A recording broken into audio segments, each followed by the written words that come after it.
I'm Lindy Dewey. I'm originally from Vermont. I've been here in Montana since 2008. I moved onto this property in 2011, and in 2014 we started to create SpiritWorks Herb Farm. We've created this video to introduce you to our farm and the opportunities that we have here to come and learn and about the growing requirements of different herbs and what to do with them, and to create community with us as you do so. We hope that this video ignites your interest to want to come and be here, or if you can't come and be here, to recognize the deep intent and that goes into growing and producing our herbs to be the most potent and valuable health-building allies, plant allies, that you can use for your health. This platform is our viewing platform into the garden. It's called the Wow. From here you can look into the garden. This area right here we call our D-log beds. Each bed is dedicated to a particular herb that has a tendency to want to wander, and that's the way we contain them. We have a hedge here of Rosa rugosa and Rosa rubera roses that is the border for an area that's on the other side, which is where our herbal mandala is. Down the hill you see our high tunnel. We'll be going in there in a couple of minutes. And we have 2 hoop houses, both of which are free of their polyfilm right now because they don't need it, it's too hot. And over here we have about 25 chickens so that we can have farm fresh eggs every day. Awesome. And looking around from this, you get a sense of this whole courtyard that we have for our farm activities. So this trailer that's parked in the middle of it is what we take to farmers market.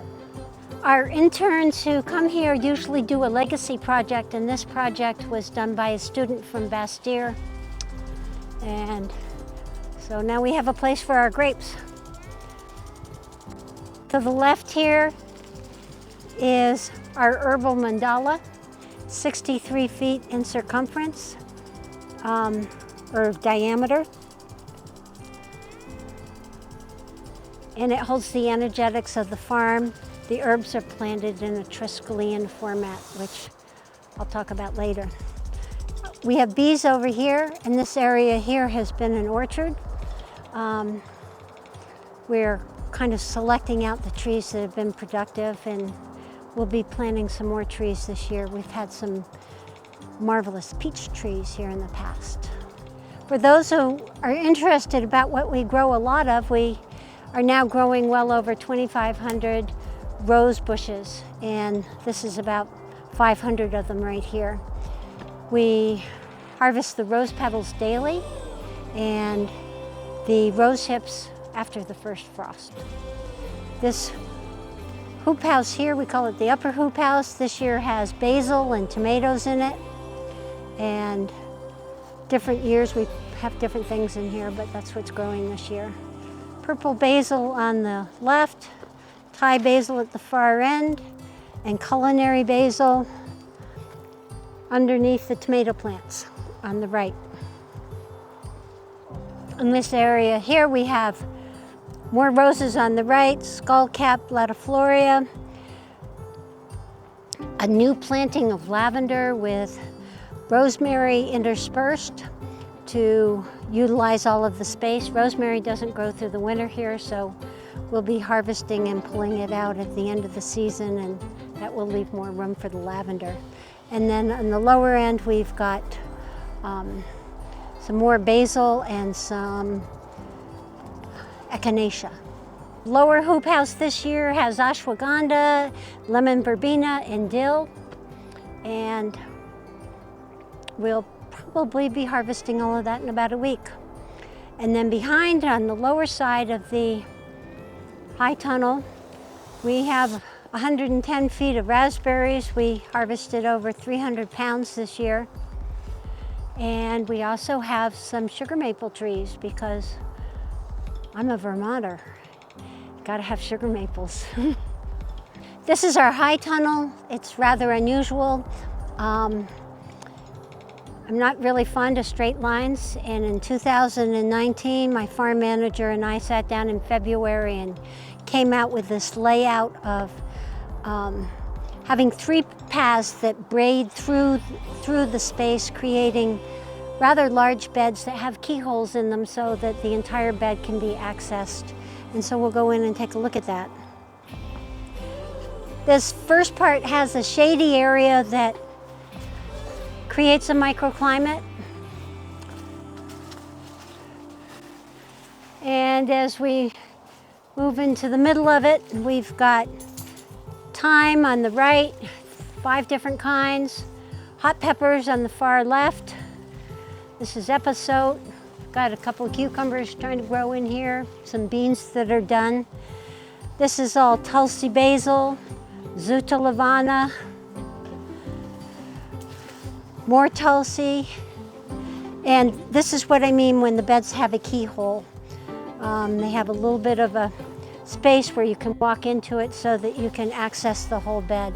Otherwise you wouldn't be able to weed and plant and harvest. Some more cayenne peppers.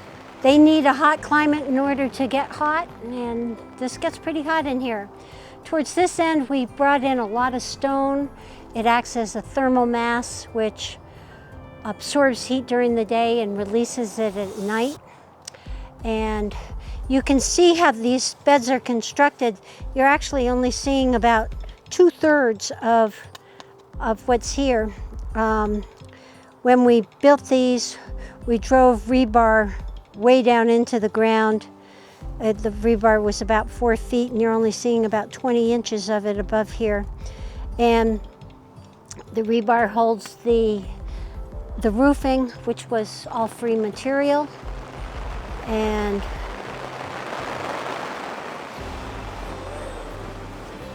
down at this end, we have another Triskelion. It's all in stone. Creates another kind of microclimate. We call this area the brain of the high tunnel, and it has bacopa and goticola in it primarily, which are brain herbs. And then as you see, a lot of California poppy and some more basil. The dill that was in that corner's mostly been harvested.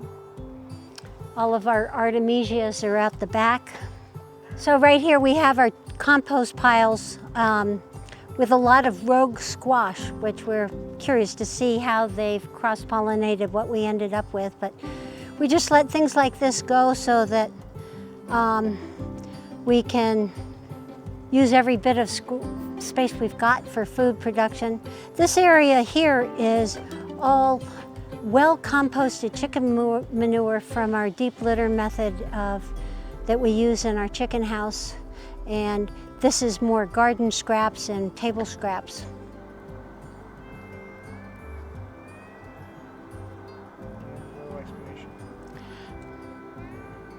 So one of the things I'm most proud of is the schizandra berries that we grow. And oops, this whole fence line here has schizandra berries on it, and that's 5 flavored fruit. I don't know too many people who are growing schizandra berries around here, but they do well in this climate. The Celtic spiral of life. It's called a Triskelion, and the mandala that we have in the garden has herbs in this shape. It holds the energetics of the farm, learning, farming, and building health, and it's oriented on the land, supported by the energetics of the 4 directions of the native peoples. So in the East, which is all about new dawns, new beginnings, new learnings, we have thyme in the center, which is an herb that helps to quicken the mind to be ready to learn. The inner circle around thyme becomes the outer circle around the southern spiral, which is about farming.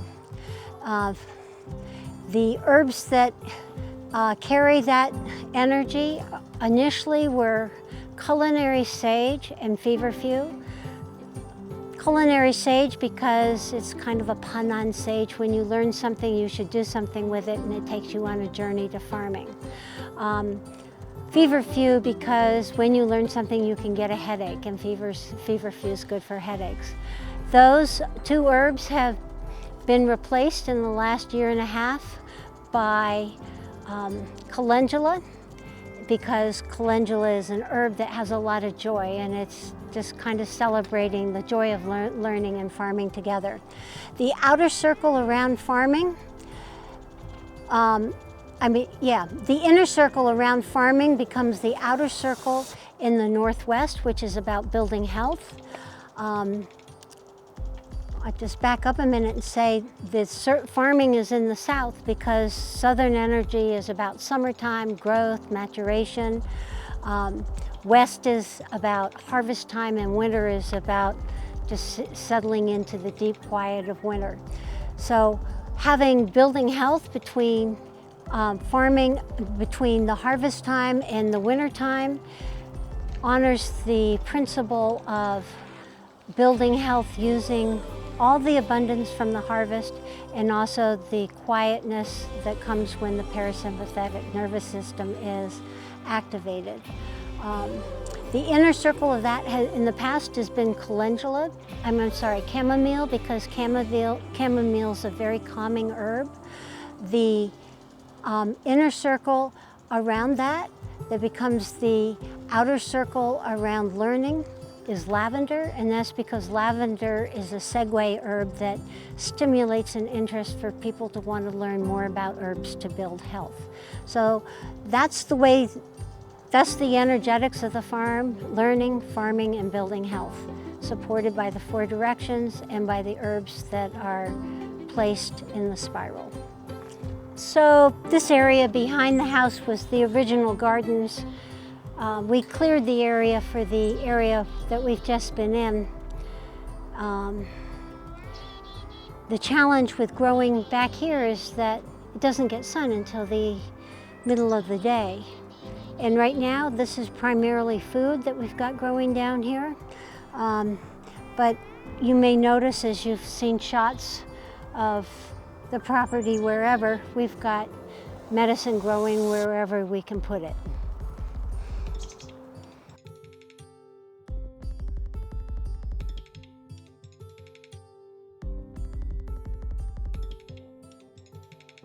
This is our farm kitchen. We have a communication board here, a refrigerator for people to have their personal special foods, a refrigerator for some of the foods that are provided by the farm, and then everything that you need to cook, prepare, and eat your food. This has been a very popular gathering space when people aren't working, or to sit and talk about what you're learning about or what you want to learn about and ask questions. Our well-stocked library includes books on preservation and fermentation of food, cooking principles, cooking cookbooks, science of nutrition, Ayurveda, all about herbs, using herbs, growing herbs, making herbal products, and an extensive section on earth wisdom and spirituality, permaculture, field guides to plants, and a lot of books on different farming techniques. This is so that when people come here, they can research the areas that they're interested in. We ask everybody to do a presentation each week, oral and written, on what they're learning. And I'll show you the classroom next. So just briefly, this is where we do our presentations every Monday night at 6 o'clock. They're free to our community. They come here and get to learn what we're learning and ask questions. This room is also available for people to do yoga in the morning and evening when we don't have retreat guests using the space. This area is where we keep all of our tools. We have some pretty sophisticated ways of keeping our tools operable and clean. This area in here is our hangout. We bring all of our herbs in here after harvesting them. They get sorted, and if they need to be washed, they get washed. We have outdoor sinks for about 7 months of the year.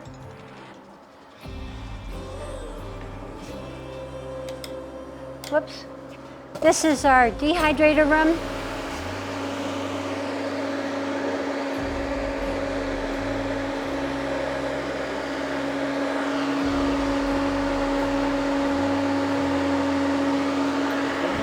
We've developed a system for dehydrating our herbs where they are free of any air or light pollution that might degrade them. We also have a large walk-in cooler and many more freezers than this, but these freezers are right here for most of the berries that we pick. To help us keep track of what we're harvesting or what we need to harvest next or what we're trying to track, we have this bulletin board here to try to keep us on top of things.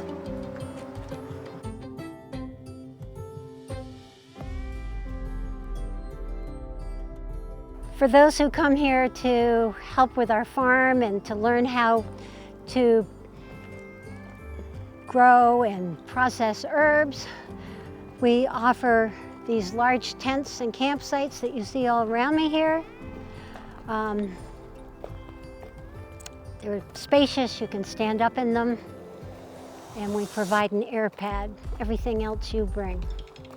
Nearby the tents, we have conveniently located a shower room, a bathroom, and a laundry room. As you reflect on what I've briefly shared about the farm, I hope you see the educational potential that we have here to come and learn and grow as an herbalist, also to grow in community with the other people that are here. And that is a major part of our mission, to grow ourselves as individuals and to grow in community that we create together. We grow over 150 different culinary and medicinal herbs, and this is our primary apothecary where things are ready for sale. On the wall on the right here, if we grow it and we have it in stock, it's in a jar on the wall. The amount of herbs in the jar give us an idea of how much stock we might have. We weigh out the most popular herbs into 1 ounce baggies, so for easy filling of purchase orders. And the blue bins at the bottom are all our teas and the tea blends that we make. The bigger bins on the other walls are back stock.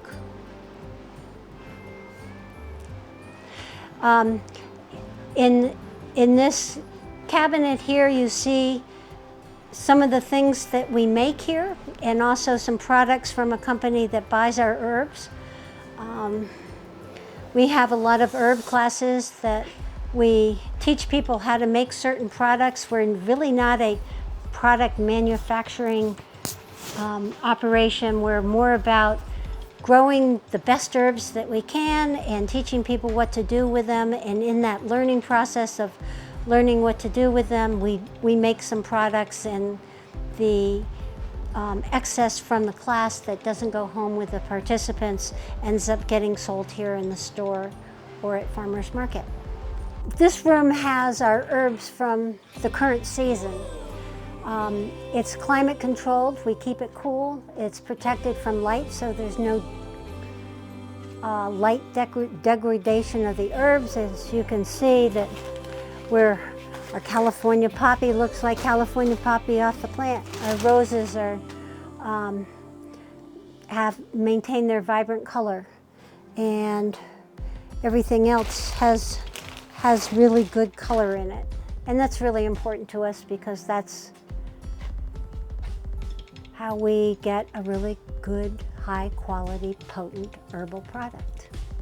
The next stage for what's in here, if it doesn't sell the way it comes right out of the dehydrator, is that we will be garbling it. We start garbling in October after all the harvest is done. I hope as you have watched this video, it has sparked an interest in your passion for herbs and for farming and learning. Please go to our website, www.spiritworksherbs.com, and look for the tab that says for prospective spirit workers.